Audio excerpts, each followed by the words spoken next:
Please have a seat, everybody. Thank you very much. Welcome, one and all, down here, up there, out there. Welcome to The Late Show. I'm your host, Stephen Colbert. Folks,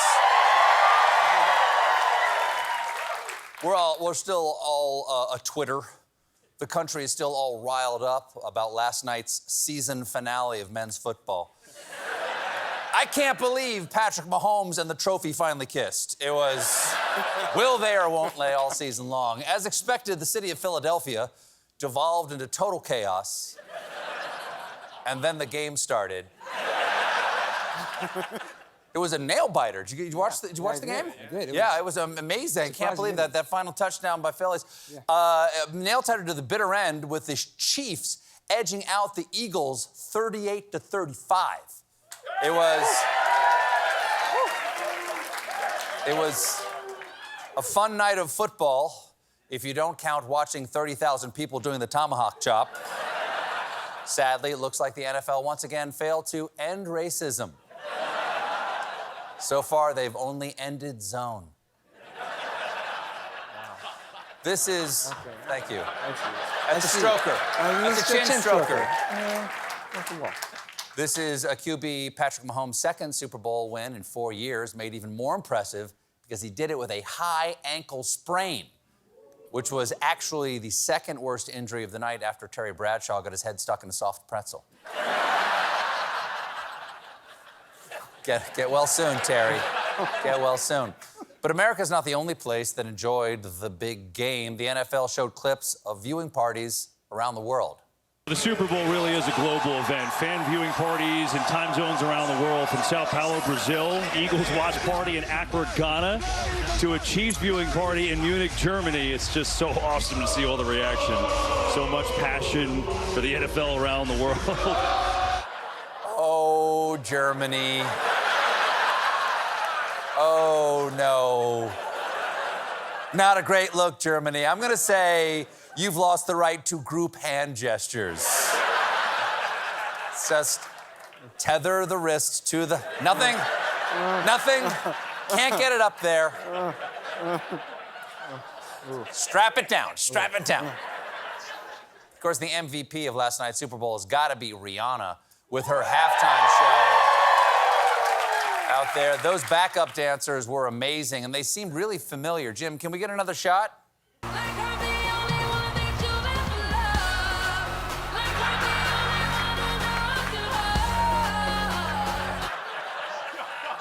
Super, super, super-de-bowl. But of course, the big news is that following the show, Rihanna announced, yes, she is pregnant. Yes, Rihanna is pregnant, not to be confused with Prince's performance in 2007 when everyone watching got pregnant. By the way, that joke right there was written by one of my writers who is also pregnant, who added that, unlike Rihanna, she spent last night on the couch eating a tub of low-fat yogurt before bursting into tears at a Bud Light commercial because, and I quote, Miles Teller seems like he really loves his wife. So, that's a good halftime show. I'd watch that. I'd watch that at halftime. Switching to America's other national pastime, being terrified of giant balloons. Last week, a Chinese spy balloon soared across America before finally being shot down by a stealth fighter. Just a reminder, we spend almost $800 billion a year on defense, and we used it to pop balloon. You could also do that.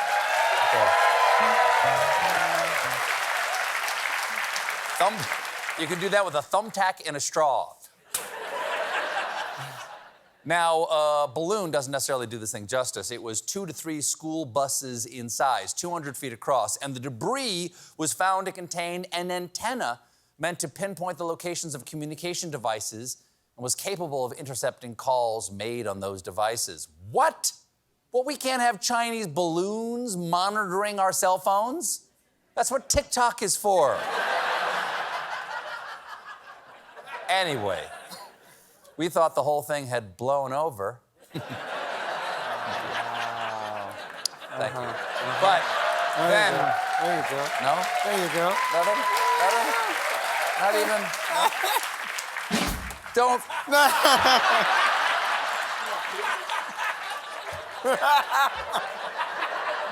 That wasn't a rim shot, that was a pity shot. Is what that was. Thank you, Joseph.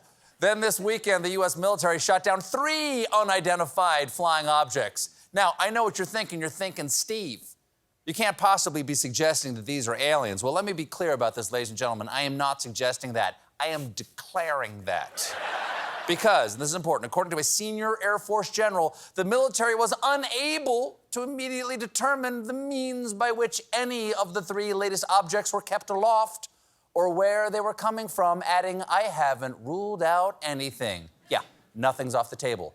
It could be aliens, it could be balloons, or it could be alien balloons. Now, sure, why not? Why not? Okay. Now, according to experts, one reason we may be seeing all these objects getting shot down is that in the wake of the Chinese spy balloon, U.S. and Canadian militaries are hyper-vigilant in flagging some objects that might previously have been allowed to pass. So evidently, now the military is like a dad who got one of those motion-activated night vision wildlife cams for a Christmas present and keeps blowing up the family's text chain. I saw the fox again. Here he is at 2:37 a.m. and again at 2:44 a.m. I gotta tell the McCardles to move their composting bins. Don't forget, Mom's birthday's in April. Heart, heart, heart, heart, heart, heart, heart, heart. So, let's run through the definitely alien objects. On Friday, a U.S. fighter jet brought down an unidentified object over the waters of Alaska. It was headed toward the North Pole before it was struck down.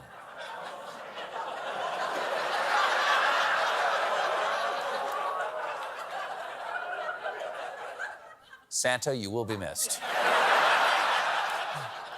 Then, on Saturday, another object was shot down over Canada. Oh my God! Something happened in Canada. On Saturday night, Prime Minister Justin Trudeau tweeted, I ordered the takedown of an unidentified object that violated Canadian airspace. A U.S. F-22 successfully fired at the object. Okay, good to know. Justin? Can I call you Justin? If it was a U.S. F-22 that shot it down, you didn't order anything. You called your neighbor Joe and said, hey, can I ask you a favor? Small but important difference. Never mind. You did great. The military is being very hush-hush about what they shot down. All they'll tell us is that it was cylindrical. Aha! Aha! Clearly, the alien invasion is imminent. Look down right now. Everyone watching at home, look down at your butt. Are you being probed right now? Now, this is important. Look who's doing it. Is it an alien? Write me a card if it was. Then, we'll put the address up later, right? We'll put the address up. Yeah, 1600 Pennsylvania Avenue. Okay. Then on Sunday, another UFO was shot down over Lake Huron, and this one was not cylindrical, but octagonal, with strings hanging off and no discernible payload. Do you know what this means? The aliens have achieved tactical piñata technology. The payload's inside. And it's delicious.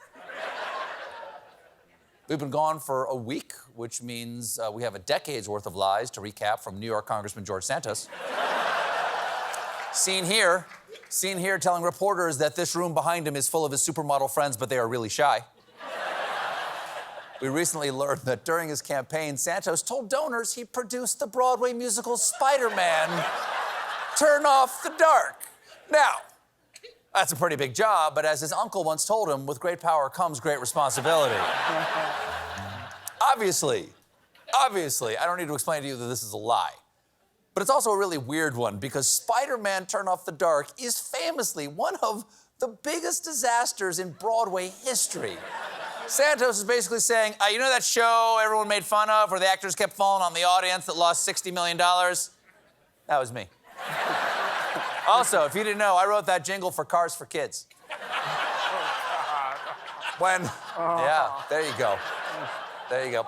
Now, when reporters fact-checked Santos, one of the show's actual producers said that Santos had nothing to do with it, adding, neither did I, this call never happened. Of course, Santos isn't always lying. Sometimes he is committing crimes. Like in 2017 when he reportedly stole puppies from the Amish. a sentence that I don't believe has ever been uttered on this stage before. This theater opened in 1927. No one has ever said he stole puppies from the Amish. And is this true? I'm being told we have a picture of the Amish puppies. There you go. There you go. We should stop the monologue right there. Nothing gets better than the Amish puppies. Here's what happened. Back in 2017, Santos bought some dogs from several Pennsylvania dog breeders, but after he made off with the pups, his checks bounced, totaling more than $15,000. $15,000 for puppies! Holy shih tzu. Santos claimed his checkbook was stolen. Somebody else bought the dogs with the bad checks, and yet, a few days later, he held a dog adoption event at a Staten Island pet store. Nothing suspicious about that. Your Honor, I didn't rob that jewelry store. Totally unrelated question. How are you set for tennis bracelets? We got a great show for you tonight. My guests are John Oliver and former White House Chief of Staff Ron Klain.